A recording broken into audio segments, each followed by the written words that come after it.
নিত্য নতুন গল্প পেতে বা অডিও বুক পেতে চাইলে আজই সাবস্ক্রাইব করুন আমাদের চ্যানেল জ্ঞান বিকাশ টিউটোরিয়াল। আজকে পড়ছি শারমিন আহমেদের লেখা নেতা ও পিতা। নেতা ও পিতা বইটি মূলত তাজউদ্দিন আহমেদকে নিয়ে লেখা স্মৃতিচারণমূলক একটি বই। বিভিন্ন অভিজ্ঞতা, বিভিন্ন চিঠি আর বিভিন্ন স্মৃতি এখানে উঠে এসেছে। তো চলুন শুরু করা যাক। নেতা ও পিতা, প্রথম পর্বটি মূলত 60-এর দশকে ময়মনসিংহ কারাগার থেকে স্ত্রীকে লেখা রাজবন্দী তাজউদ্দিন আহমেদের চিঠির অংশ। যাত্রা হলো শুরু। প্রখ্যাত মনোবিজ্ঞানী এরিকসন তার গুরু ফ্রয়েডের কিছু বিতর্কিত মতবাদ খণ্ডন করেন। এরিকসনের এই নতুন মতবাদ তাকে নিউ ফ্রয়েডিয়ান পণ্ডিতদের মাঝে শীর্ষ আসনে পৌঁছে দেয়।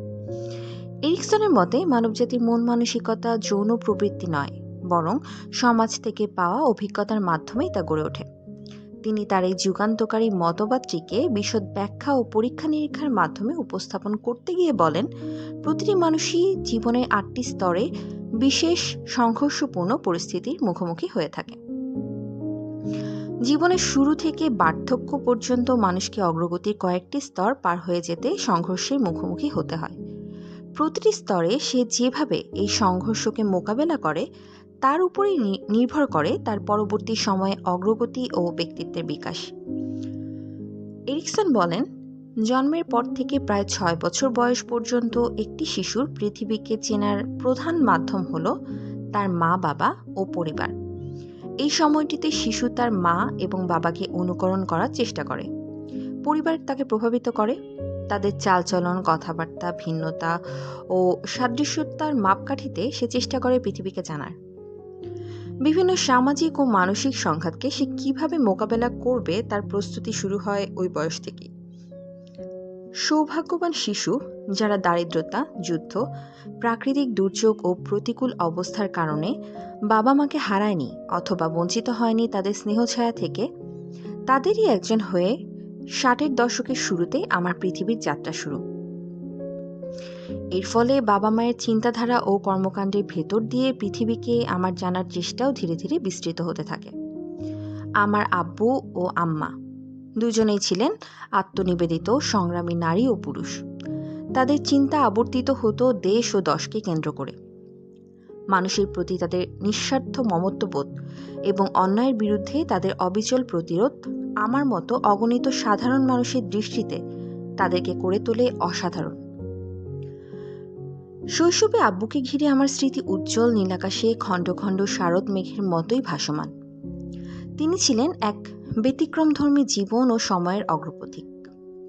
তাকে ভালোভাবে জানার আগেই তিনি চলে গেলেন পৃথিবী ছেড়ে। তিনি চলে গেলেন আমার কৈশোর ও যৌবনের সন্ধিক্ষণে। তারপরও তাকে আবিষ্কার করার চেষ্টা করি প্রতিনিয়ত, ওই শৈশবের স্মৃতির মেঘমালার সাথী হয়ে। তার মধ্যে দিয়েই বিশ্বকে খুঁজে দেখার চেষ্টা করি, কখনো বিশ্বের অসীম রহস্যের মধ্যে খুঁজি তাকে। আমার এই স্মৃতিচারণা মূলত আব্বুকে নিয়ে, তবে এর সঙ্গে যুক্ত হয়েছে প্রাসঙ্গিকভাবে আরও নানান ঘটনা। যে প্রিয়জন চলে যায়, অনন্ত লোকে তার স্মৃতি হৃদয়ে ভরপুর হয়ে থাকে বেশি মাত্রায়। 60-এর দশকের পৃথিবীতে যখন হাঁটি হাঁটি পা পা করে পথ চলা শুরু করলাম, তখন সারা পৃথিবীতেই ব্যতিক্রমধর্মী নানা চিন্তা চেতনার আলোড়ন দেখা দিয়েছে। যারা ছিল এতকাল বাকরুদ্ধ ও নিপীড়িত, তারা সবে সারা জাগাতে শুরু করেছে পৃথিবীর আনাচে কানাচে। ঔপনিবেশিক শক্তিগুলোর মাঝে বৃদ্ধি পেয়েছে ক্ষয় রোগ। তারা জায়গা করে দিচ্ছে পৃথিবীর 2 পারমাণবিক শক্তিকে। ধনতন্ত্রবাদী গণতান্ত্রিক যুক্তরাষ্ট্রের নির্বাচিত নেতা তারুণ্য শক্তির প্রতীক রূপে জয়যুক্ত হলেন জন এফ কেনেডি। আর ওদিকে ফ্লোরিডার মাত্র 90 মাইল দক্ষিণে কিউবার এক তরুণ ফিদেল ক্যাস্ট্রো মাত্র 32 বছর বয়সে গেরিলা যুদ্ধের মাধ্যমে যুক্তরাষ্ট্রের মিত্র অত্যাচারী শোষক বাতিস্তা সরকারকে হটিয়ে পুরো লাতিন আমেরিকাকে ছাড়িয়ে দিলেন সশস্ত্র বিপ্লবের বিপ্লবের ঢেউ। 60 দশকের রোমান্টিক বিপ্লবের নায়ক ফিদেল গেরিলা সংগ্রামের সাথী চে গুয়েভারা বিপ্লব ছড়াতে গিয়ে সিআইএ নির্দেশে নিহত হলেন বলিভিয়ায়। প্রিয় চের প্রতিকৃতি অঙ্কিত লকেট যখন উত্তর ও দক্ষিণ আমেরিকার মুক্তিকামী প্রতিটি তরুণের গলায় ঝুলছে, তখন সর্বত্র মুক্তির সংগ্রাম চলছে সে সময় এবং আদর্শবাদী সৃষ্টিশীল মুক্তিচিন্তার জোয়ার বইছে ভিন্ন ধারায়, ভিন্ন পরিবেশে। গণ আন্দোলন, রাজনীতি, চিত্রকলা, শিল্পকলা, কাব্য, সাহিত্য, সঙ্গীত, এমনকি ক্রীড়া জগতও মুখর বৈষম্যহীন নতুন সমাজ করার স্বপ্ন ও অঙ্গীকারে বিভোর তরুণ নক্ষত্রদের উদ্ভাসিত উপস্থিতিতে। যুক্তরাষ্ট্রের রোসা পার্ক নামের এক নারী বাসে কৃষ্ণাঙ্গদের জন্য নির্ধারিত জায়গায় বসতে অস্বীকার করে। বর্ণবাদ বিরোধী মুক্তি আন্দোলনের স্ফুলিঙ্গ ছড়িয়ে দিলেন সারা দেশে। মার্টিন লুথার কিং ও ম্যালকম এক্স পরিণত হলেন আফ্রিকার মুক্তি আন্দোলনের অগ্নিপুরুষে।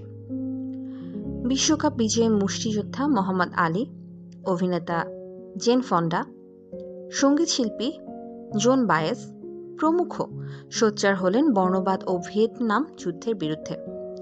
এদিকে বেটি ফ্রিডানের ফেমিনিন মিস্টিক বইটি যুক্তরাষ্ট্রের নারী মুক্তি আন্দোলনে এনে দিল এক নতুন মাত্রা।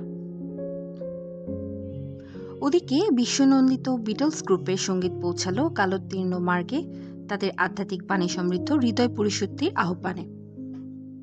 রবিশঙ্করের অন্তর আলোড়িত সেতারের বিমুগ্ধ আলাপে মিলিত হল প্রাচ্য পাশ্চাত্যের হৃদয়। মধ্যপ্রাচ্যে ফিলিস্তিন, দক্ষিণ আফ্রিকা, পূর্ব ও দক্ষিণ এশিয়া সহ 60-এর দশকের পৃথিবীর নেতৃত্ব তখন তরুণদের হাতে। আমার মতো যারা সেই সময়টিতে জন্মেছিল তারা পৃথিবীকে কিভাবে দেখেছিল, এই চিন্তা জন্মাতো আমার অভিসারী হৃদয়ে। চিন্তার সূত্র ধরে আগ্রহ ভরে আলাপ জমাতাম আমার মার্কিনী বন্ধুদের সঙ্গে। দুটি ভিন্ন মহাদেশ, প্রায় 10,000 মাইলের ব্যবধানে আমাদের জন্ম। আমাদের ধর্ম, বর্ণ, ভাষা, সংস্কৃতি ও সমাজ ব্যবস্থা সম্পূর্ণ ভিন্ন, অথচ শৈশবের বেশ কিছু অভিজ্ঞতাকে প্রায় একই সঙ্গে আমরা সঞ্চয় করেছিলাম গোলার্ধের দুটি ভিন্ন স্থানে অবস্থান করেও। তৎকালীন পূর্ব পাকিস্তান, আজকের বাংলাদেশে গুটিকতক মানুষের ঘরে তখন সাদা কালো টেলিভিশন পৌঁছেছে। আমাদের ঘরে টেলিভিশন ছিল না। আমি ও আমার 1.5 বছরের পিঠাপিঠি বোন রিমি, সিমিন হোসেন, কুতকুত, হাডুডু ইত্যাদি খেলতে যেতাম ধানমন্ডির পুরাতন 19 নম্বর রোডে আমাদের বন্ধু রাখিদের বাড়িতে। খেলার পর ওদের বাড়িতে মাঝে মাঝে টেলিভিশন দেখতাম, রাখি ওর বড় 2 বোন কাজল আপা ও আখি আপার সঙ্গে, কখনো আমাদের দোতলা বাড়ির ভাড়াটিয়া শহীদ সাহেবের 2 ভাতিজি আখি আপা ও ইলা আপার সঙ্গে। মাসুমা খাতুনের বর্তমানে ভয়েস অফ আমেরিকা হতে অবসরপ্রাপ্ত মিষ্টি মুখ ও শ্রুতিমধুর ঘোষণার মধ্যে দিয়েই টেলিভিশনের অনুষ্ঠানগুলোর সঙ্গে আমার পরিচয় ঘটে। 60-এর দশকের মধ্যভাগে পূর্ব পাকিস্তানে যে সাদা কালো টেলিভিশনের আবির্ভাব ঘটে তার তখন একটি মাত্রই চ্যানেল, অনুষ্ঠানও তখন হাতে গোনা। টেলিভিশনে চালু থাকতো মাত্র কয়েক ঘন্টার জন্য। চ্যানেল ও সময়ের সীমাবদ্ধতার কারণে আমাদের পছন্দ ও অপছন্দের গণ্ডিও হতো সীমিত। তারপরও ওই একটি মাত্র চ্যানেল ঘিরে ছোট বড় সকলেই যারা একই অনুষ্ঠান দেখতাম, মনে হতো আমরা যেন হৃদয়ের কাছাকাছি পৌঁছে গিয়েছি। একই গৃহে বসবাস করেও ছোট বড় সকলেই যেমন ভিন্ন ভিন্ন বিশ্বে বিভক্ত, চারিদিকে মাত্রাহীন পছন্দ ও বিনোদনের আতিশয্য, সে যুগে তেমনটি ছিল না। এ যুগে প্রযুক্তির বিস্ময়কর অগ্রগতি হয়েছে, অথচ আমাদের মানসিক অগ্রগতি প্রযুক্তির অগ্রগতির সঙ্গে তাল মেলাতে পারেনি। সে কারণেই আমরা পরিণত হয়েছি নয়া প্রযুক্তির দাসে। প্রযুক্তির অভিনব কলাকৌশলকে আমরা যতখানি না শান্তি সৃষ্টির কাজে লাগিয়েছি, তার চেয়ে অশান্তির। এর জন্য প্রযুক্তি দায়ী নয়, দায়ী আমাদের অবিবেচক মন ও মানসিকতা। ফলে আমরা ব্যাপকভাবে সৃষ্টি করেছি যুদ্ধের নিষ্ঠুরতম প্রক্রিয়া, বিশ্বব্যাপী দ্রুততার সঙ্গে ছড়িয়ে দিয়েছি আরও হিংস্রতা ও বন্যতা। একটিমাত্র বোতাম টিপেই নিমেষেই পৌঁছে যাচ্ছি ভিন্ন মহাদেশে, অথচ পারছি না নিজ গৃহের অতি আপনজনের হৃদয়ে পৌঁছাতে।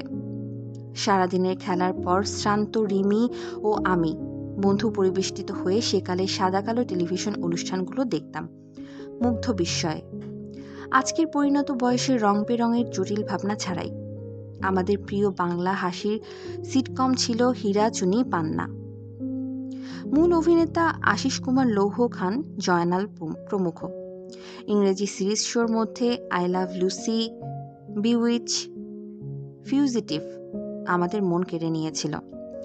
ঢাকা ও মার্কিন টেলিভিশনে এই জনপ্রিয় সিরিজগুলো 60-এর দশকে বেড়ে ওঠা আমার সমবয়সী মার্কিনী বন্ধু ও আমার শৈশবের উষ্ণ স্মৃতির একটি অংশ হয়ে দাঁড়ায়।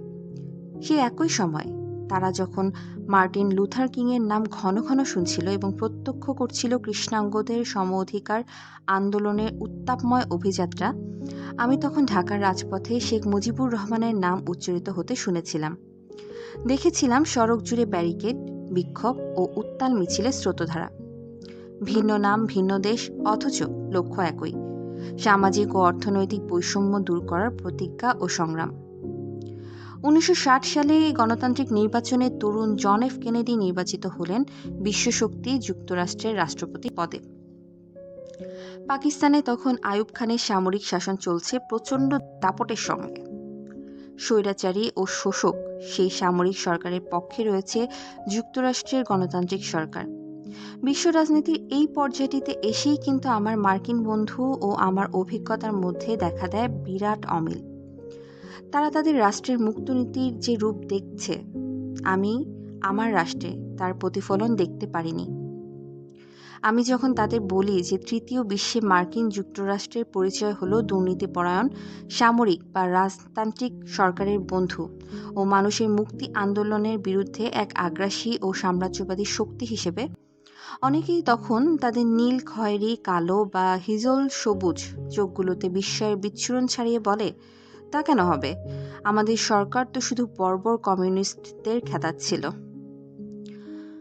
যুক্তরাষ্ট্রের অধিকাংশ মানুষই মূলধারার কর্পোরেট নিয়ন্ত্রিত গণমাধ্যমগুলোর ব্যাপক প্রচারণার প্রভাবে ওই চিন্তার অনুসারী হয়ে ওঠে।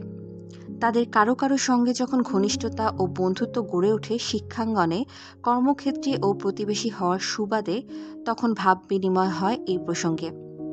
আমি তখন স্মৃতির গভীর থেকে তুলে আনি মণিমুক্ত সম ঘটনার সম্পদরাশি, যা বিশ্বের প্রাচুর্যশীল শক্তিশালী রাষ্ট্রের মুক্তিকামী রাজনৈতিক ও সৃজনশীল আন্দোলনের চেয়ে কোনো অংশেই কম নয়। আমার ছেলেবেলার স্মৃতির মধ্যেও মূর্ত হয়ে ওঠে মানুষের জন্মগত অধিকার, আর্থসামাজিক মুক্তির লক্ষ্যে স্বাধিকার প্রচেষ্টার গণতান্ত্রিক আন্দোলন। আমার শৈশবের ক্ষুদ্র পৃথিবী কানায় কানায় পূর্ণ হয়ে যায় নিপীড়িত মানুষের দুর্বার সংগ্রামের অবিস্মরণীয় স্মৃতিতে, স্বৈরাচার ও সাম্রাজ্যবাদের বিরুদ্ধে রক্তক্ষয়ী স্বাধীনতা যুদ্ধের গৌরব গাথাতে। আমার আজকের এই বিশ্ব দৃষ্টিভঙ্গির শিকড় যে মহাদেশের অন্য প্রান্তে, তা ব্যক্ত হয়। স্বাধিকারের লক্ষ্যে সংগ্রামরত ক্ষুদ্র ভৌগোলিক সীমারেখায় বেষ্টিত বিশাল জনসমুদ্রের দেশ বাংলাদেশের তৎকালীন পূর্ব পাকিস্তান, রাজধানী ঢাকার ধানমন্ডি আবাসিক এলাকার এক সুবিশাল হৃদয় ও চিন্তাধারার রাজনৈতিক পরিবারে জন্মগ্রহণ করার যোগসূত্র ধরেই আমি আবিষ্কার করি মহাবিশ্বকে। সেই যুগে ঢাকা শহরে যারা আমার মতো বড় হয়েছে, তাদের এক অতি ক্ষুদ্র অংশ ছিল রাজনৈতিক পরিবারের সঙ্গে যুক্ত। আমার বন্ধুদের অধিকাংশই ছিল অরাজনৈতিক পরিবারের সদস্য। রাজনীতি সচেতন হওয়ার বয়স তখন আমার হয়নি, কিন্তু চারিদিকে অন্যায় ও অবিচারের জঞ্জাল সরিয়ে যে নতুন কিছু করার উদ্যোগ চলছে তা বুঝতে পারতাম। 60-এর দশকের মাঝামাঝি সময় তখন। এই সময় সকল গুরুত্বপূর্ণ রাজনৈতিক ঘটনার কেন্দ্রে ছিলেন শেখ মুজিবুর রহমান। তখনও তিনি বঙ্গবন্ধু উপাধি লাভ করেননি, ও তাজউদ্দিন আহমেদ। শেখ মুজিবুর রহমানকে আমরা মুজিব কাকু বলে সম্বোধন করতাম। মুজিব কাকুর সম্মোহনী ব্যক্তিত্ব, জ্বালাময়ী ভাষণ দেওয়ার ক্ষমতা ও বাঙালি জাতীয়তাবাদের প্রতীক ভাবমূর্তির সঙ্গে আব্বুর সাংগঠনিক দক্ষতা, রাজনৈতিক দূরদর্শিতা ও পরিশুদ্ধ চিন্তাবোধ যুক্ত হয়ে আওয়ামী লীগকে তৎকালীন পূর্ব পাকিস্তানের 1 নম্বর রাজনৈতিক দলে পরিণত করেছিল। আমার ভাইয়ের রক্তে রাঙানো 21শে ফেব্রুয়ারি এই গানটির রচয়িতা সাংবাদিক আব্দুল গাফফার চৌধুরীর ভাষায়, শহীদ সোহরাওয়ার্দীর মৃত্যুর পর বাঙালি জাতীয়তাবাদের ভিত্তিতে পুনর্গঠিত আওয়ামী লীগ শেখ মুজিবুরের পেছনে প্রকৃত বুদ্ধিদাতা ও কর্মী পুরুষ ছিলেন তাজউদ্দিন। ফর্সা, গোলগাল চেহারা, বুদ্ধিদীপ্ত চোখ মুখ, বেশি মানুষের ভিড়ে লাজুকে শিক্ষিত ও মার্জিত রুচির মানুষটি প্রখর ব্যক্তিত্বশীল নেতা ছিলেন না, কিন্তু তার শিক্ষা, বুদ্ধি ও সাংগঠনিক শক্তির সঙ্গে শেখ মুজিবের ব্যক্তিত্ব, সাহস ও জনপ্রিয়তার মিশ্রণে আওয়ামী লীগ বাংলাদেশের একমাত্র জাতীয় রাজনৈতিক দলে পরিণত হয়। মেধাবী ও কৃতী ছাত্র আব্বু হতে পারতেন সরকারের কোনো উচ্চপদস্থ কর্মকর্তা, অথবা বেছে নিতে পারতেন নিরাপদ স্বাচ্ছন্দ্য কোনো জীবন। কিন্তু নিপীড়িত মানুষের কল্যাণের লক্ষ্যে ও আর্থসামাজিক বৈষম্য রোধের জন্য তিনি বেছে নেন দুর্গমগিরি কান্তার মরু সমান এক ঝঞ্ঝাতাড়িত জীবন। নেতা তাজউদ্দিনের বিশাল ব্যক্তিত্বের মধ্যেই তাকে খুঁজে পাওয়ার চেষ্টা করি পিতা তাজউদ্দিনকে। কুয়াশা ঢাকা শীতের ভোরে আব্বুর হাত ধরে আমার ছোট বোন রিমি সহ আমরা বের হতাম বকুল ফুল কুড়াতে। সঙ্গে হাঁটতে বের হতেন আম্মা ও আমাদের অতি শ্রদ্ধেয় ফুপাতো বোন আনোয়ারা খাতুন। আমাদের 751 সাত মসজিদ রোডের দোতলা বাড়ির উল্টো দিকের পুরাতন 21 নম্বর সড়কে ছিল সারিবদ্ধ বকুল ফুলের গাছ। আমরা সবাই মনের আনন্দে সেই ফুল কুড়াতাম। ছোটবেলায় আব্বু বয় স্কাউটের সদস্য হিসেবে নানা রকম জনসেবামূলক কাজ করেছিলেন। আমাদের তা থেকে বিভিন্ন উদাহরণ দিতেন। রাস্তায় যদি কোনো আবর্জনা, ফলমূলের খোসা, ভাঙা টিন, কাঁচ ইত্যাদি পড়ে থাকত, আব্বু সেগুলো নিজ হাতে কুড়িয়ে রাস্তাটিকে জঞ্জালমুক্ত ও নিরাপদ করে তুলতেন। জনহিতকর কোনো কাজই তার কাছে ক্ষুদ্র ছিল না। আব্বুর সঙ্গে আমরা ঘরে ফিরতাম সৈনিকের মতো লেফট রাইট মার্চ করে। কখনো সাঁঝের আলোতে জানালায় বেয়ে ওঠা লাল বেলির মিষ্টি সুবাসের মাঝে বসে আব্বুর কাছ থেকে আমরা গল্প শুনতাম, হরেক রকমের গল্প। তার বলা একটি গল্প বিশেষ করে আমার মন ছুঁয়ে যায়। এক বুড়ি ও তার 2 বিশ্বস্ত কুকুর, রঙা ও ভঙার গল্প। সাধারণত এই লোককাহিনীগুলো স্থানভেদে একটু ভিন্নভাবে বর্ণিত হতে দেখা যায়। আব্বু বিছানায় বালিশে মাথা হেলান দিয়ে শুতেন, আর আমরা 2 বোন আব্বুর 2 কাঁধে মাথা দিয়ে গোগ্রাসে গিলতাম সব গল্প। আব্বু বলতেন, এক বুড়ি সে যাবে তার নাতনিকে দেখতে। লাঠি হাতে ঠুকঠুক করে সেই বুড়ি চলল এক বিজন বনের ভেতর দিয়ে। হঠাৎ করেই তার সামনে এসে দাঁড়ালো এক সুচতুর শেয়াল। সে দাঁত মুখ খিচিয়ে বলল, এই বুড়ি, তোকে আমি খাবো।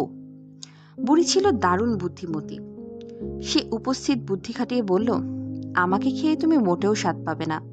সে তার হাড় জিরজিরে শরীর দেখিয়ে বলল, আমার শরীরে এক রত্তি মাংস নেই, একটু সবুর করো। নাতনির বাড়ি বেড়াতে যাচ্ছি, সেখান থেকে ভালো খাওয়া দাওয়া করে গায়ে যখন মাংস লাগিয়ে ফিরবো তখন খেও। শিয়াল একটু চিন্তা করে দেখল যে বুড়ির যুক্তি সঠিক। তখন সে বলে, ঠিক আছে, আমি এই পথেই তোর জন্য অপেক্ষা করব। বুড়ি হাঁফ ছেড়ে চলতে শুরু করলো। পথিমধ্যে সে দেখা পেল একটি বাঘ ও ভালুকের।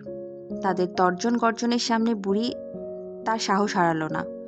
শিয়ালকে যে কথা বলেছিল সেই একই কথা সে তার বাঘ আর ভাল্লুককে বলে তার জীবনটা রক্ষা করল। নাতনির বাড়ি পৌঁছে বুড়ি মহা খুশি। নাতনির সেবা যত্ন ও মজার মজার হরেক রকম খাবারের বদৌলতে সে বেশ নাদুস নুদুস হয়ে উঠল। আনন্দ আহ্লাদে হাসি গল্পে কটি মাস কেটে গেল স্বপ্নের মতো। এবার বুড়ির ঘরে ফেরার পালা। ফিরতে হবে সেই একই পথ দিয়ে, অন্য কোনো পথ নেই। বুড়ি মনে মনে এক বুদ্ধি পার করল। নাতনির সহায়তায় সে ঢুকে পড়ল বাগানের মস্ত বড় এক মিষ্টি কুমড়ার ভেতর। সঙ্গে নিল গুড়, মুড়ি, খই আর তিলের নাড়ু। এবার মিষ্টি কুমড়াটিকে নাতনি দিল এক বিরাট ধাক্কা। সে ধাক্কায় কুমড়াটি এসে পৌঁছল ভালুক ভাইয়ার সামনে। ভালুক কুমড়োটি উল্টে পাল্টে দেখল, না, নেহাতি এক কুমড়ো। সে হতাশ হয়ে কুমড়োটিকে দিল এক ধাক্কা। এবার কুমড়োটি গিয়ে পড়ল ওই বাঘ মামার সামনে। বাঘও কুমড়োটিকে এপাশ ওপাশ পরীক্ষা নিরীক্ষা করে রাগে দিল এক মস্ত ধাক্কা। সেই ধাক্কায় কুমড়োটি হড়বড়িয়ে পড়ল শিয়াল পণ্ডিতের সামনে। শিয়াল তো শুধু নেহাতি শিয়াল নয়, সে পণ্ডিতও বটে, তাই তাকে ফাঁকি দেয়া কঠিন। এই বিজন বনে গড়িয়ে চলা কুমড়োটির রহস্য উদ্ঘাটনের জন্য সে ধারালো দাঁত দিয়ে কুমড়োটিকে করল ক্ষত বিক্ষত। আর যায় কোথায়? বুড়ি বের হয়ে এলো তার নাদুস নুদুস নতুন শরীর নিয়ে। শিয়ালের চোখ খুশিতে হয়ে উঠল চকচকে। তাকে ফাঁকি দেওয়া সহজ কাজ নয়। বুড়ি যখন দেখল তার মৃত্যু আসন্ন, তখন জীবন রক্ষার শেষ চেষ্টা সে করল। শিয়ালকে অনুনয় করে বলল, আমার মরতে আপত্তি নেই, শুধু মরার আগে একটা ছোট্ট অনুরোধ তোমাকে রাখতে হবে। শিয়াল তার নাক মুখ খিচিয়ে বিরক্তি ভরে বলে উঠল, বলে ফেল তোর কি অনুরোধ। বুড়ি বলল, আমি খুব গান গাইতে ভালোবাসি, মরার আগে শেষ গানটি গাইতে চাই। তথাস্তু, শিয়াল বলে উঠল। বুড়ি তখন বনের প্রান্তে একটি ফাঁকা জায়গায় গিয়ে দাঁড়ালো। সেই জায়গাটিতে ছিল একটি উঁচু মাটির টিলা। সেই টিলার উপর দাঁড়িয়ে সে গাইল তার শেষ গান, আয়রে আমার রঙা ভঙা, আয়রে আমার রঙা ভঙা। বুড়ির করুণ ডাক পৌঁছালো তার দুই কুকুর রঙা আর ভঙার কানে। তারা তুমুল ঘেউ ঘেউ করতে করতে ছুটে এলো বুড়িকে রক্ষা করতে। ওই দুই বাঘা কুকুরের তাড়া খেয়ে শিয়াল পণ্ডিত ঊর্ধ্বশ্বাসে দৌড়ে পালালো। বুড়িও উপস্থিত বুদ্ধির জোরে তার প্রাণ বাঁচালো। গল্প শুনতে শুনতে আমরা দুই বোন আব্বুর কাঁধে মাথা রেখে ঘুমিয়ে পড়তাম। স্বপ্নের রাজ্যে দেখা হতো আশ্চর্য কল্পকাহিনীর জগৎ, যেখানে পশু পাখি কথা বলে, জ্যোৎস্নার প্লাবনে সিক্ত আকাশে পরীরা ওড়ে, মৎস্যকন্যারা নির্ভয়ে গান গায়। গল্পের জগৎ পৃথিবীটিকে চেনার ক্ষেত্রে যুক্ত করে বিশেষ মাত্রা। ধূর্ত শেয়াল ও হিংস্র বাঘ ভাল্লুক সমান মানুষের অরণ্যে প্রকৃত বন্ধুর সাহায্যের হাত মুক্তির সংগ্রামকে করে তোলে জয়যুক্ত। অনেক মানুষ এতই নিকৃষ্ট যে পশুর সঙ্গে তুলনা করলে বরং পশুরই অপমান হয়। 15 নম্বর পুরনো পল্টনে ছিল আওয়ামী লীগের অফিস। মুজিব কাকু ও আব্বুর যৌথ নেতৃত্বে এই নবীন রাজনৈতিক দলটিকে তখন অসামান্য গতি সঞ্চার হয়েছে। দলের কাজে নিবেদিত আব্বুর নাওয়া খাওয়ার কোনো সময় ছিল না। 1964 সালের জানুয়ারি মাসে কিছু সুযোগ সন্ধানী মানুষের হীন চক্রান্ত ও পাকিস্তান সরকারের উস্কানিতে শুরু হয় হিন্দু মুসলিম দাঙ্গা। আনার আপা তখন বাংলাবাজার স্কুলের 10ম শ্রেণীর ছাত্রী। সহপাঠী অধিকাংশই হিন্দু। মুসলিম মেয়েরা তখনও শিক্ষার ক্ষেত্রে পিছিয়ে রয়েছে। দাঙ্গার সময় স্কুল বন্ধ হয়ে গেল। স্কুল যখন খুলল, আনার আপা অবাক হয়ে দেখলেন তার ক্লাস প্রায় ফাঁকা। তার প্রিয় ফুটফুটে সুন্দরী সহপাঠী অরুণা সহ অধিকাংশ হিন্দু ছাত্রী নিরাপত্তার অভাবে পরিবার সহ দেশ ত্যাগ করেছে। আব্বু, মুজিব কাকু ও অসাম্প্রদায়িক প্রগতিশীল নেতৃবৃন্দ দাঙ্গা রুখতে ও জনজীবনের নিরাপত্তা ফিরিয়ে আনার জন্য দাঙ্গাক্রান্ত এলাকায় স্বেচ্ছাসেবকের দায়িত্ব কাঁধে তুলে নিলেন। পাকিস্তানের স্বৈরাচারী সামরিক সরকার দমন আইন প্রয়োগ করে মুজিব কাকু, আব্বু সহ অনেকের বিরুদ্ধে মামলা ঠুকে দেয়া হল। ঢাকার প্রচণ্ড শীতের মধ্যে ছড়িয়ে পড়া দাঙ্গার রূপটি ছিল মৃত্যুর মতো হিমশীতল। সেই দুঃসময়ে রায়ের বাজার এলাকার কাঠমিস্ত্রি নিতাই দাস ও এক হিন্দু গোয়ালা আমাদের বাড়িতে আশ্রয় গ্রহণ করে। পাড়ার দুধ বিলি করার সময় দুর্বৃত্তরা গোয়ালার মাথা ফাটিয়ে দেয়। ঘটনাটি আমাদের বাড়ির সামনে রাস্তায় ঘটে। দাঙ্গা বিরোধী স্বেচ্ছাসেবকরা ধরাধরি করে গোয়ালাকে আমাদের বাড়িতে নিয়ে আসে। আব্বু নিজ হাতে গোয়ালার মাথা ধুইয়ে রক্ত পরিষ্কার করে তার মাথায় যত্ন করে ব্যান্ডেজ বেঁধে দেন। সেবারত আব্বুর পাশে বসে সেই প্রথম জানলাম মানুষের আরেকটি ভিন্ন পরিচয়ও আছে। আরও বুঝলাম বিশ্বাস ও মতের ভিন্নতার কারণে মানুষ পরিচয়টি হতে পারে মূল্যহীন ও ক্ষতবিক্ষত এক নিমেষেই। 1964 সালের 29 ফেব্রুয়ারি আমার প্রথম জন্মদিন। আনার আপা ও খালাতো বোন নীলু আপা বেলুন ও কাগজের ফুল দিয়ে ঘর সাজালেন। বন্ধু মিম্ম ও রিমিকে পাশে নিয়ে আমি কেক কাটলাম। আম্মা আমার বেশ কটি ছবি তুললেন। ছোট কাকু, দলিল ভাই, ভুলু ভাই, হাসান ভাই ও অন্যান্যরাও জন্মদিনে আনন্দে যোগ দিয়েছিলেন। আতাউর রহমান খান এলেন তার স্নেহভাজন তাজউদ্দিন কন্যার 4র্থ বছরে পদার্পণের প্রথম জন্মদিনে যোগ দিতে। লিপ ইয়ারে জন্মাবার কারণে প্রতি 4 বছরে ওই দিনটি একবার আসে। তিনি আমার জন্য নিয়ে এলেন মনকাড়া এক পুতুল। আব্বু নিয়ে এলেন মনোমুগ্ধকর একরাশ ফুল। 1964 সালের ডিসেম্বর মাসের শুরুতে পাকিস্তানের জনক মোহাম্মদ আলী জিন্নাহর বোন ফাতেমা জিন্নাহর সমর্থনে আমাদের বাসায় বসেছিল নির্বাচনী প্রচারণা ক্যাম্প। তিনি স্বৈরাচারী জেনারেল ও স্বঘোষিত রাষ্ট্রপতি আইয়ুব খানের বিরুদ্ধে নির্বাচনে রাষ্ট্রপতি পদপ্রার্থী হিসেবে প্রতিদ্বন্দ্বিতা করেছিলেন। তার প্রতীক ছিল হারিকেন।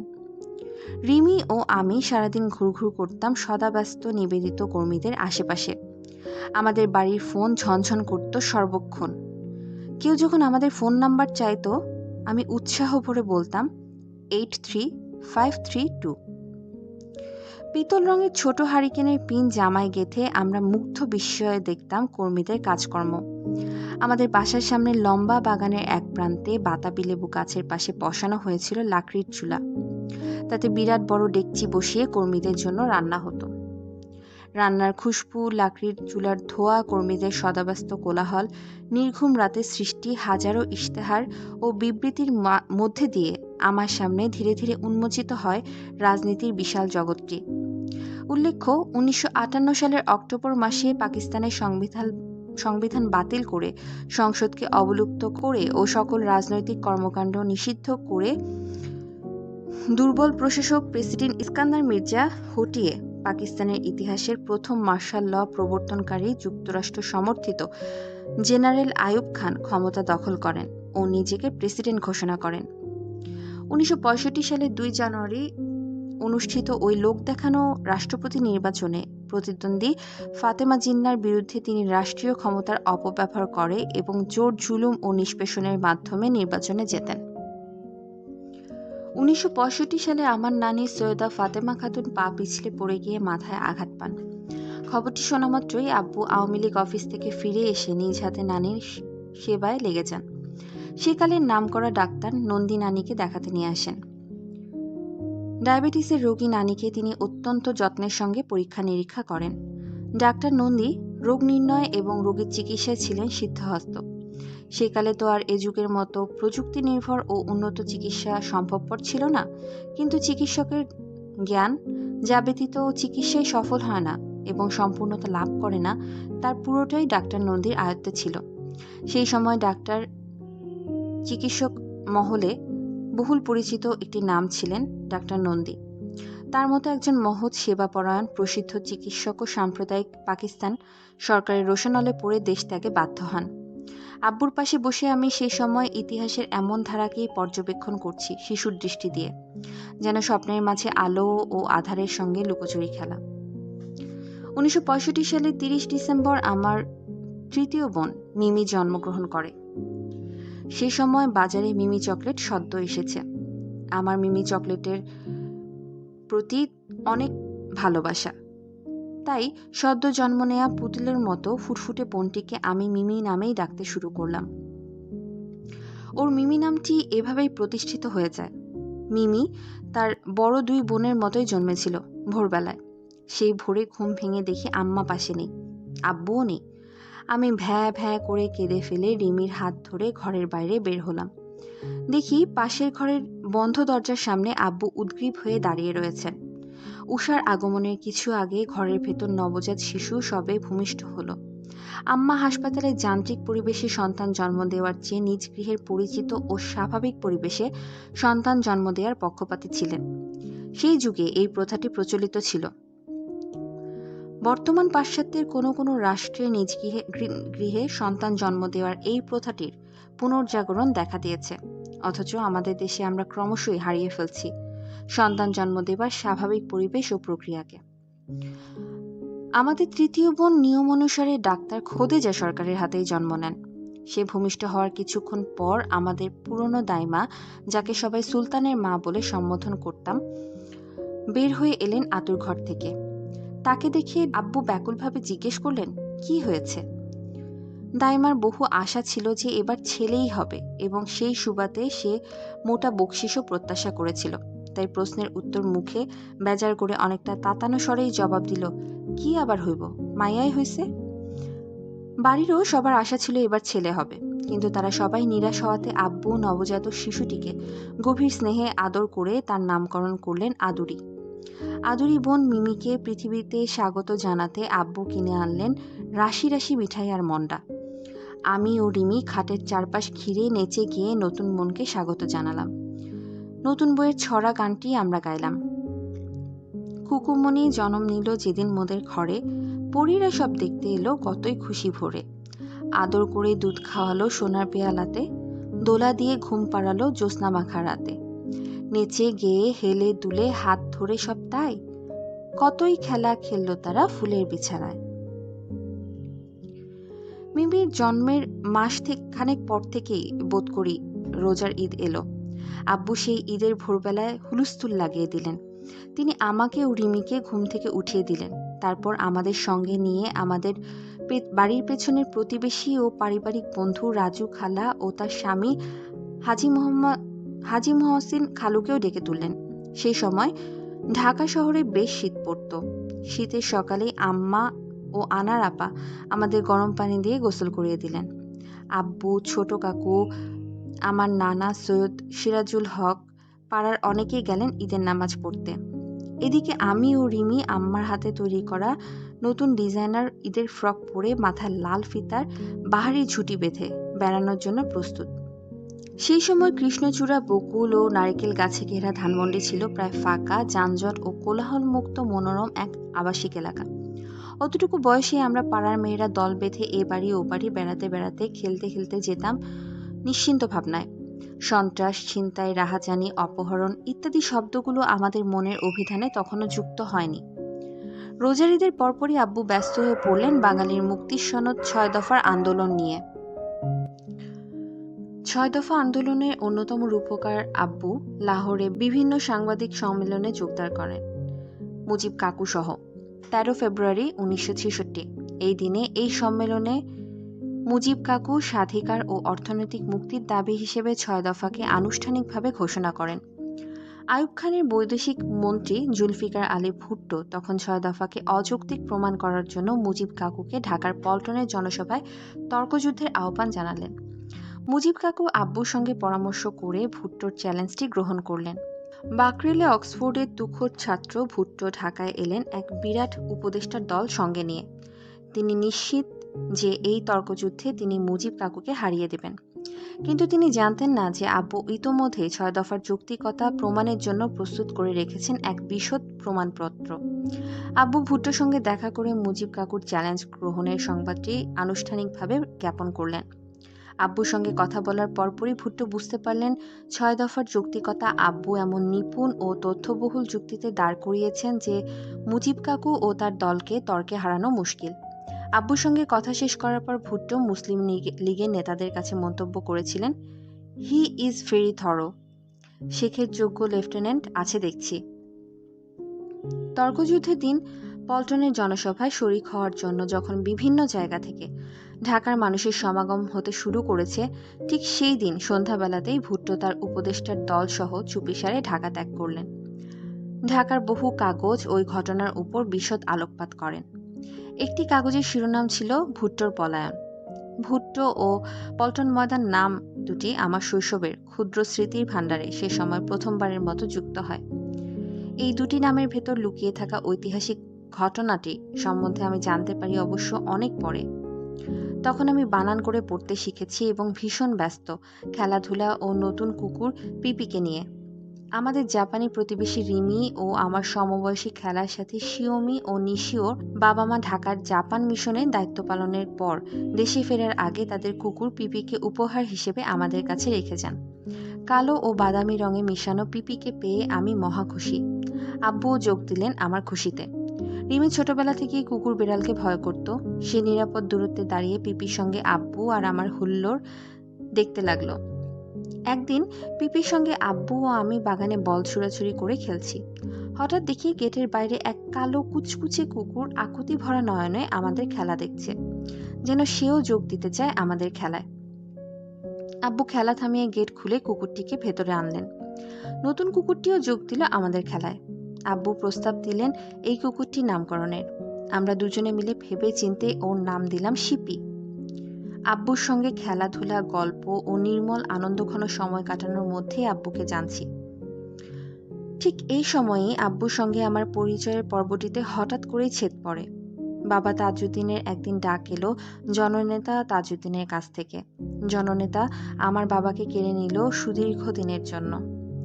১৯৬৬ সালের ৮ মে ৬ দফা আন্দোলনের কারণে মুজিব কাকু ও আব্বু সহ বন্দী হলেন আওয়ামী লীগের জহুর আহমেদ চৌধুরী, নুরুল ইসলাম ও রাজশাহীর মুজিবুর রহমান। ধীরে ধীরে দলের আরও নেতা ও কর্মীকে গ্রেফতার করা হলো। সেই ৮ মের গভীর রাত ১:৩০টার সময় আম্মার হাতের ধাক্কায় আমার ঘুম ভেঙে যায়। চোখ মেলে দেখি যে ঘরের বাতি জ্বলছে। ঘরের মেঝেতে রাখা খোলা একটি সুটকেসে আব্বুর লুঙ্গি, গেঞ্জি, শার্ট ও প্যান্ট ভাঁজ করে রাখা। আম্মা আরও কিছু কাপড় চোপড় ও দাড়ি কামানোর সরঞ্জাম গুছিয়ে রাখছেন। আমাদের বড় খাটটি, যেখানে আব্বু, আম্মা, রিমি আর আমি ঘুমাতাম, সেখানে দেখি আব্বু নেই। খাটের পাশের দোলনায় আমার 4 মাস বয়সী ছোট্ট বোন মিমি নিশ্চিন্তে ঘুমাচ্ছে। রিমি আমার মতোই অবাক বিস্ময়ে চারিদিকে তাকাচ্ছে। আমি জিজ্ঞেস করলাম আম্মুকে, আম্মা, আব্বু কোথায়? আম্মা বললেন, তোমার আব্বু ড্রয়িং রুমে আছেন, এই সুটকেসটা তোমার আব্বুকে দিয়ে এসো। সুটকেসের ঢাকনা বন্ধ করে আম্মা সেটা আব্বুর কাছে পৌঁছানোর দায়িত্ব আমার হাতে তুলে দিলেন। আমি খুশি মনে লাফাতে লাফাতে সুটকেসের 2 হাত ধরে টানতে টানতে পাশের ঘরে ড্রয়িং রুমে নিয়ে গেলাম। দেখি ড্রয়িং রুমে আব্বা বসে আছেন। পাশে খাকি পোশাক পরা 2 জন মানুষ। একজনের চেহারা বেশ হাসি মাখা। তিনি আমার নাম জিজ্ঞেস করে মাথায় হাত বুলিয়ে দিলেন। সুটকেসটা আব্বুকে দেওয়ার পর আব্বু আমাকে কোলে তুলে আদর করলেন। রিমি ও আমাকে আদর করে আমাদের হাত ধরে বাড়ির সামনের বারান্দায় এসে দাঁড়ালেন। আমাদের পাশে আম্মা, ছোট কাকু ও আব্বুর অতি আদরের ভাগ্নি আনার আপা 2 চোখ ভরা বিষণ্ণতা নিয়ে বিদায় জানাতে এলেন। আমি বিস্ময় ভরা চোখে দেখি আমাদের পুরো বাড়ি ঘিরে দাঁড়িয়ে রয়েছে অস্ত্রধারী আরও কিছু পুলিশ। আমাদের হাত ছেড়ে সামনে দাঁড়িয়ে থাকা জিপের মধ্যে আব্বু উঠে গেলেন। জিপটা চলতে শুরু করলো, কিন্তু আব্বু আব্বু বলে হাত নাড়লাম আমি। আব্বু আমাদের দিকে হাত নাড়লেন আর হাসলেন। পুলিশ ভরা আরও 4-5টা জিপ আব্বুর জিপের সঙ্গে চলা শুরু করলো ধানমন্ডির 2 নম্বর সড়কের দিকে। আব্বুকে প্রথমে অভ্যন্তরীণ করা হলো ঢাকা কেন্দ্রীয় কারাগারে। তাকে রাজবন্দীদের জন্য নির্দিষ্ট শ্রেণীতে না রেখে সাধারণ শ্রেণীভুক্ত করা হলো। আম্মা ও আনার আপার সঙ্গে কারাগারে সাক্ষাৎ হওয়ার পর আব্বু তাদের জানালেন যে প্রচণ্ড গরমে তিনি একদিন ঘুমাতে পারেননি। কিছুদিন পর তাকে ঢাকার কারাগার থেকে হঠাৎ করে স্থানান্তরিত করা হলো ময়মনসিংহ কারাগারে। আব্বুকে যে সময় গ্রেফতার করা হয় সে সময় 6 দফা বাস্তবায়নের লক্ষ্যে আন্দোলন তীব্রভাবে দানা বাঁধতে শুরু করেছে। গ্রেফতারের আগে আম্মার প্রশ্নের জবাবে আব্বু অভয় দিয়ে বলেছিলেন, আব্বু সহ আওয়ামী লীগের মূল নেতৃবৃন্দকে আটক করা হলেও সংগ্রাম থেমে থাকবে না, কারণ তৃণমূল পর্যায়ে তারা রেখে যাচ্ছেন এমন একটি শক্তিশালী সংগঠন যা সংগ্রামকে অব্যাহত রাখবে। পরে আব্বুর কথাই সঠিক প্রমাণিত হলো। 7 জুন দেশব্যাপী পূর্ণ হরতাল পালিত হলো। রাজবন্দীদের মুক্তি ওই 6 দফা বাস্তবায়নের দাবিতে স্কুল, কলেজ, কারখানা, গাড়ি ঘোড়া সবকিছু বন্ধ হয়ে গেল বিক্ষুব্ধ জাতির ঐকান্তিক সমর্থনে। স্বৈরাচারী সেনা রাষ্ট্রপতি আইয়ুব খান ও তার দুষ্কর্মের সঙ্গী গভর্নর মোনায়েম খান 144 ধারা জারি করলেন। 144 ধারা অমান্যকারী বিদ্রোহী শ্রমিক ও জনতার উপর চলল কাঁদুনে গ্যাস ও গুলিবর্ষণ। শ্রমিক মনু মিয়া সহ 11 জন অকুতোভয় ত্যাগী বীর সেদিন শহীদ হলেন। 7 জুন এমন করেই অমরত্ব লাভ করল। ওই ঐতিহাসিক দিনটির স্মৃতিচারণ করতে গিয়ে আব্বু বলেছিলেন, জাতীয় মুক্তি সংগ্রাম এগোয় সর্পিল গতিতে, আঁকাবাঁকা পথ ধরে। রক্ত পিচ্ছিল এই পথ, বাধা এখানে অসংখ্য, পার হতে হয় অনেক চড়াই আর উতরাই। সংগ্রামেরটা মোড়, পরিবর্তনের ইতিহাসে সংযোজিত হয় নতুন অধ্যায়। 7 জুন আমাদের মুক্তি ইতিহাসে এমনই একটি যুগান্তকারী মোড় পরিবর্তন দিন। 7 জুনকে এক অর্থে বলা যায় 6 দফার দিবস। এই দিনে 6 দফার দাবিতে বাঙালি রক্ত দিতে শুরু করে। স্বাধিকারের এই আন্দোলনই ধাপে ধাপে রক্ত নদী পেরিয়ে স্বাধীনতা যুদ্ধে গিয়ে শেষ হয়েছে। কাজেই বাঙালি জাতির স্বাধীনতার সংগ্রাম 7 জুন অমর। আব্বু সহ মূল নেতৃবৃন্দ যখন কারাতীর্ণ, তখন আওয়ামী লীগের হাল ধরেছিলেন ভারপ্রাপ্ত সাধারণ সম্পাদক আমেনা বেগম ও মিজানুর রহমান চৌধুরী। দলের চরম দুর্দিনে তারা প্রচণ্ড পরিশ্রম করে সাংগঠনিক তৎপরতা অব্যাহত রেখেছিলেন এবং 6 দফার বক্তব্যকে উজ্জীবিত করেছিলেন। তাদের নেতৃত্বে আওয়ামী লীগের কর্মী সভা অনুষ্ঠিত হতো আমাদের বাড়ির নিচতলার বৈঠকখানায়। আমেনা বেগম তার ছেলেকেও সঙ্গে নিয়ে আসতেন। সে ছিল আমাদের বয়সী। আমরা একসঙ্গে নানা রকম খেলা খেলতাম। একদিন আমেনা বেগম আমাদের বললেন, তোমরা এই বইগুলো নিয়ে গেটের সামনে দাঁড়িয়ে থাকো, যারাই সভায় আসবে তাদের হাতে একটি করে বই দেবে। বই বিলি করার দায়িত্ব পেয়ে আমরা ভীষণ খুশি। সবুজ রঙের বইটির মলাটে বড় বড় অক্ষরে লেখা ছিল, যুগান্তরকারী বৈপ্লবিক বাণী, পূর্ব বাংলায় স্বায়ত্তশাসন চাই। সেদিন সন্ধ্যায় অতি উৎসাহে আমি আব্বুকে ময়মনসিংহ কারাগারে চিঠি লিখলাম, আব্বু, আজ আমি অনেকগুলো বই মিটিংয়ে বিলি করেছি। বইয়ের নাম পূর্ব বাংলায় স্বায়ত্তশাসন চাই। আব্বু তার অতি সুন্দর মুক্তার মতো হস্তাক্ষরে চিঠির উত্তর দিলেন। তিনি জানালেন আমার বই বিলি করার সংবাদে তিনি খুশি হয়েছেন। কারাগার থেকে লেখা আব্বুর সব চিঠি ৭১-এর মুক্তিযুদ্ধের সময় আমাদের বাসা থেকে বিনষ্ট হয়ে যায়। তারপর দেখতে দেখতে ১৯৬৭ সাল চলে এলো। রোজার ঈদের আগের দিন আম্মা রাত জেগে মুরগির রোস্ট, কাবাব, পরোটা, জর্দা ইত্যাদি রান্না করলেন। এই ধরনের মজার খাবার রান্না হলেই বুঝতাম যে কারাগারে আব্বুর সঙ্গে দেখা করার দিন ঘনিয়ে আসছে। আম্মার হাতের অতুলনীয় খাবারে টিফিন ক্যারিয়ার বোঝাই হয়ে কাকডাকা ভরে আমরা ছুটতাম ঢাকার ফুলবাড়িয়া স্টেশনে, যেখান থেকে গ্রিন অ্যারো রেলে চড়ে আমরা রওনা হতাম ময়মনসিংহের পথে। আমাদের ঈদের নতুন জামাকাপড় হয়নি, অথচ মন জুড়ে খুশির লক্ষ ফানুস উঠছে। আমরা ঢাকার ভৌগোলিক সীমানা পেরিয়ে যাচ্ছি ময়মনসিংহে, যেন ৭ সমুদ্র ১৩ নদী পেরিয়ে যাচ্ছি আশ্চর্য সুন্দর অজানা এক রাজ্যে, যেখানে আব্বু পথ চেয়ে রয়েছেন আমাদের অপেক্ষায়। আম্মা রেলগাড়ির জানালা দিয়ে উদাস নয়নে তাকিয়ে থাকতেন কোন সুদূরে। তার কাঁধে তখন ঘর ও বাইরের সব দায়িত্ব এসে পড়েছে। তিনি সবকিছু একাকী সামলাচ্ছিলেন তেজস্বী মনোভাব নিয়ে। একদিকে অর্থনৈতিক সংগ্রাম, ৩টি শিশুর লালন পালন, রাজনৈতিক কর্মী ও নেতাদের সাহায্য সমর্থন, রাজবন্দীদের পরিবারের খোঁজখবর, তাদের মুক্তির দাবিতে মিটিং মিছিল, সমাজসেবা, আবার লেখাপড়াও চালিয়ে যাচ্ছিলেন পূর্ণোদ্যমে। আম্মার সংগ্রামী জীবনে বইছে যে কত ঝড় আর তাণ্ডব তা বোঝার বয়স তখনও আমাদের হয়নি। আমরা রেলগাড়ির জানালা দিয়ে বাইরে তাকাতাম উৎফুল্ল নয়নে। রিমি ও আমি রেলগাড়ির ঝমাঝম শব্দের সঙ্গে তাল মিলিয়ে ছড়া আবৃত্তি করতাম। রেলগাড়ি ঝমাঝম, পা পিছলে আলুর দম, স্টেশনের মিষ্টি আলু, শখের গোলাপ, পারুল ফুল।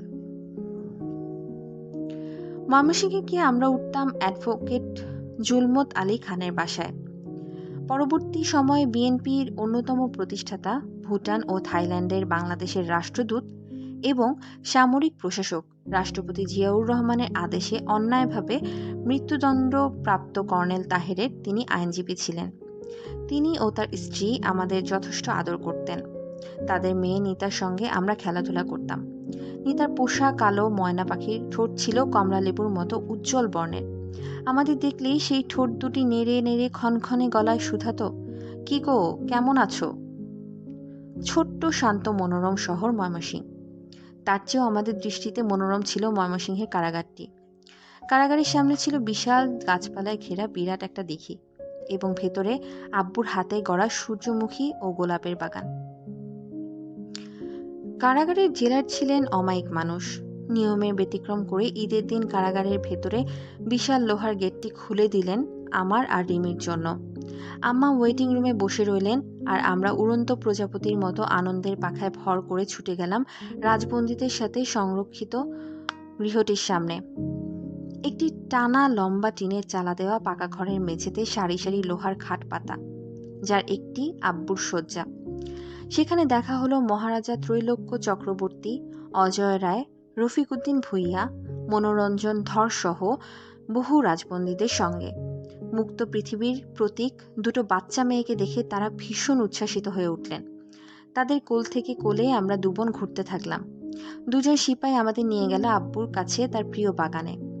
তিনি সে সময় একটি সাদা হাফাতা গেঞ্জি ও লুঙ্গি পরে বাগানের কাজ শেষ করছিলেন। জেলা সাহেব চমক দেওয়ার জন্য আমাদের ভেতরে আসার সংবাদটি আব্বুকে জানাননি। আব্বু আমাদের দুই বোনকে দেখে আনন্দে বিহ্বল হয়ে গেলেন। রাজবন্দীরা আমাদের জানালেন যে আব্বু একটি খোলা নর্দমাকে ভরাট করে এই সূর্যমুখী, গোলাপ ও চন্দ্রমল্লিকার বাগানটি করেছেন। সেই কতকাল আগের কথা। আজ মনে হয় বাগানটি ছিল আব্বুর নির্মল চরিত্রের একটি সমুজ্জ্বল প্রতীক।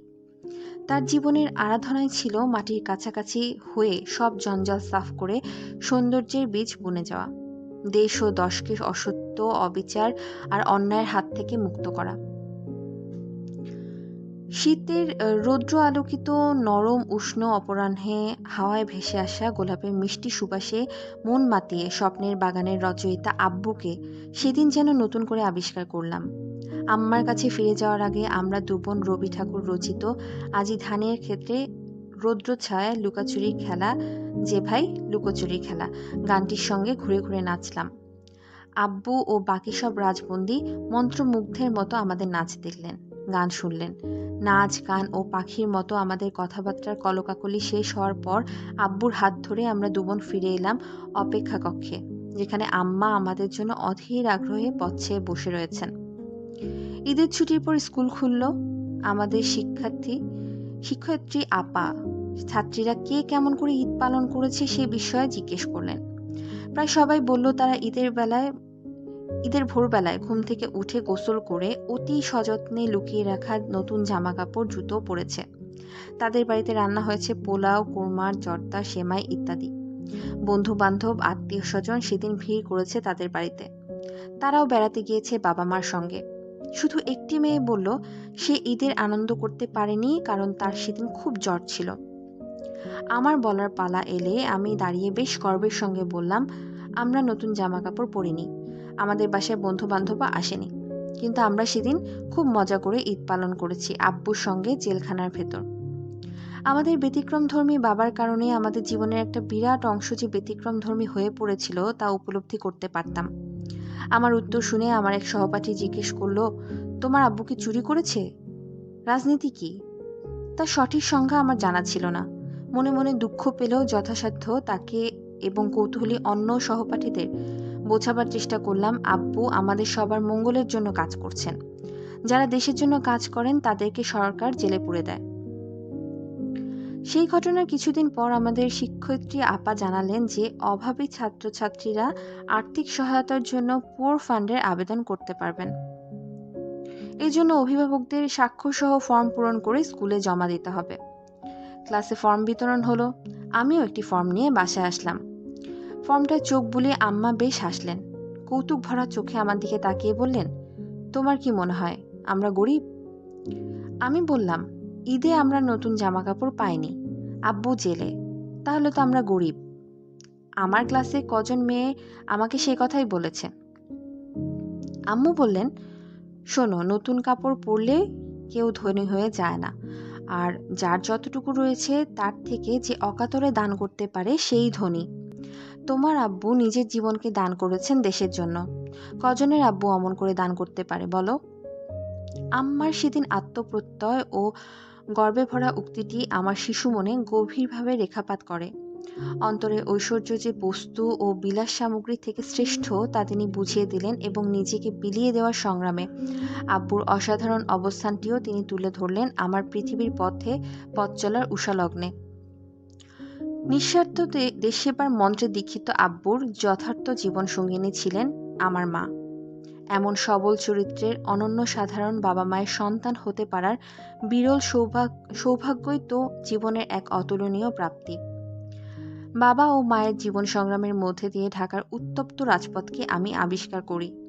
একদল ক্ষুদে বন্ধুর সঙ্গে হাডুডু ও লুকোচুরি খেলার ফাঁকে ফাঁকে ভেসে আসে রাজপথের বিদ্রোহী স্লোগান, জেলের তালা ভাঙব, শেখ মুজিবকে আনব, রাজবন্দীদের মুক্তি চাই। আতাউর রহমান খান ছিলেন তখন রাজবন্দী সাহায্য কমিটির চেয়ারম্যান এবং আম্মা সেই কমিটির আহ্বায়ক। একই সঙ্গে তিনি বিভিন্ন সামাজিক কর্মকাণ্ডের সঙ্গেও যুক্ত ছিলেন। নারী অধিকার আন্দোলনের সংগ্রামী ও নিবেদিত নারী নেত্রী কবি সুফিয়া কামাল, ডক্টর নীলিমা ইব্রাহিম, মালেকা বেগম, আয়েশা খানম, নূরজাহান মুর্শিদ, নুরুন্নাহার সামাদ প্রমুখের সঙ্গে আম্মার আদর্শিক সখ্যতা গড়ে ওঠে নারীর অধিকার বাস্তবায়নের লক্ষ্যে। মহিলা পরিষদের সঙ্গে এভাবেই যুক্ত হয়ে যান তিনি। বাল্য ও কৈশোরে ঘোড়ার দৌড়, সাঁতার, সাইকেল প্রভৃতি খেলার প্রতিযোগিতায় চ্যাম্পিয়ন হতেন। রান্না, সূচিশিল্প ও বুননে পারদর্শী আম্মা আমাদের জন্য নিজ হাতে তৈরি করতেন চমৎকার পোশাক। হাওয়াই গিটারে তুলতেন মনোরম সুরের আলাপ, ছবি তুলতেন চমৎকার। হোমিওপ্যাথির উপর ডিপ্লোমা নিয়ে তিনি বিনামূল্যে চিকিৎসা ও সেবা প্রদান করতেন। কুরআন তেলাওয়াত করতেন অতি বিশুদ্ধ উচ্চারণ সহ। আত্মিক ও জাগতিক গুণাবলীর সমন্বয়ে আম্মার মধ্যে আত্মনির্ভরশীল, মমতালব্ধ, ত্যাগী ও সাহসী চেতনার এক বলিষ্ঠ বহিঃপ্রকাশ ঘটে। আব্বু কারারুদ্ধ হওয়ার পর আম্মার সৃজনশীলতা আত্মপ্রকাশ করে ভিন্ন পথে, রাজপথের সংগ্রামে।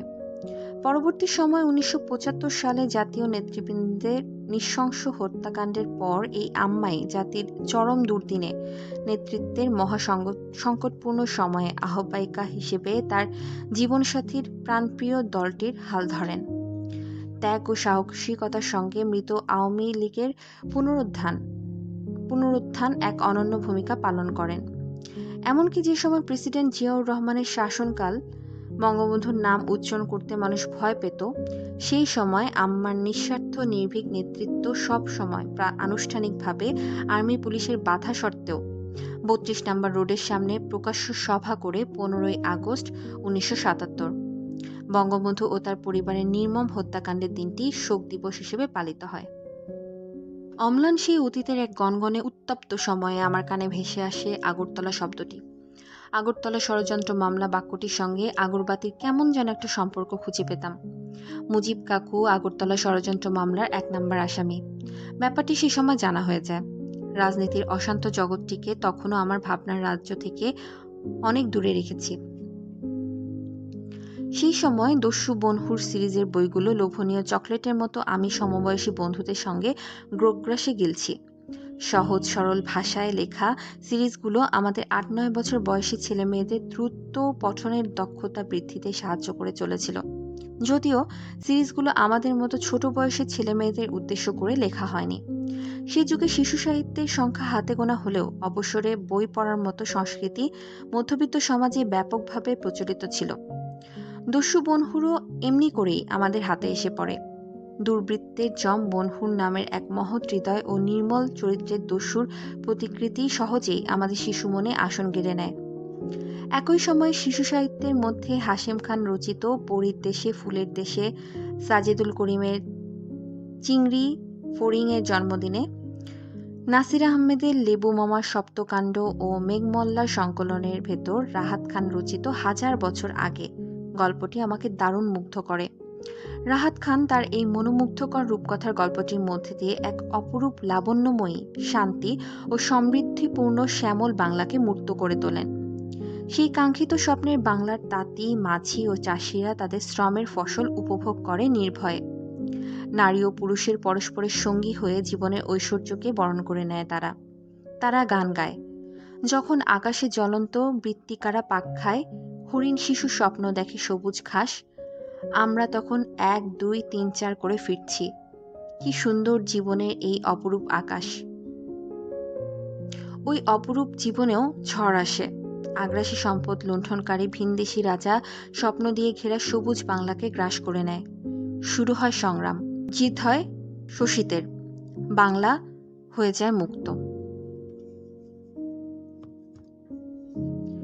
এরকম আরও অডিও বুক পেতে আজই সাবস্ক্রাইব করুন আমাদের চ্যানেল জ্ঞান বিকাশ টিউটোরিয়াল।